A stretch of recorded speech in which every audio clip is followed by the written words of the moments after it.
বাগেরহাটে ঐতিহাসিক হযরত খান জাহান আলীর মাজারের দিঘিতে ৭ বছরের শিশুকে কুমিরে টেনে নিয়ে গেছে।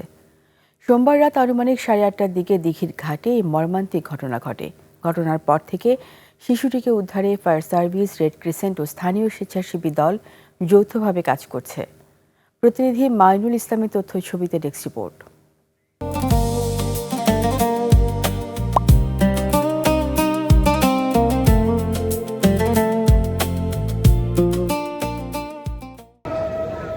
বাগেরহাটের খান জাহান আলী মাজারের দিঘির পাড়ে হাজারি আর উৎকণ্ঠা। সোমবার রাতে দিঘির মহিলা ঘাটে মানসিক প্রতিবন্ধী মায়ের সাথে থাকা 7 বছরের শিশু ফাতেমা যখন পানিতে নামে, তখনই বিশাল আকৃতির একটি কুমির আচমকা আক্রমণ করে। মুহূর্তের মধ্যেই তাকে টেনে ধরে নিয়ে যায় পানির নিচে।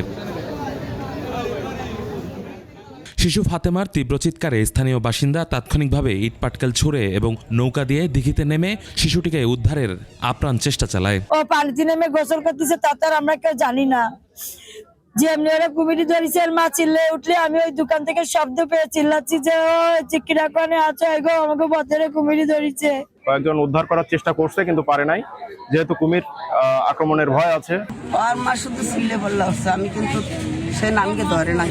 খবর পেয়ে ঘটনাস্থলে যান বাগেরহাট 2 আসনের সংসদ সদস্য শেখ মঞ্জুরুল হক রাহাত ও প্রশাসনের ঊর্ধ্বতন কর্মকর্তারা। অভিযান এখন চলমান আছে, অভিযান কাজ শেষ হয়নি এখনো। এখন স্থানীয় লোক প্লাস ফায়ার সার্ভিস, জেলা প্রশাসন সব মিলেমিশে আমরা কাজ চালাচ্ছি। এখন আলো ভরসা দেখা যায়। মাজারের প্রধান খাদেম ও স্থানীয় প্রশাসন জানায়, নিখোঁজ ফাতেমাকে জীবিত অথবা মৃত অবস্থায় উদ্ধার করতে সব ধরনের চেষ্টা করা হচ্ছে। ইউসুফ হাসান নাইম, 21 টেলিভিশন।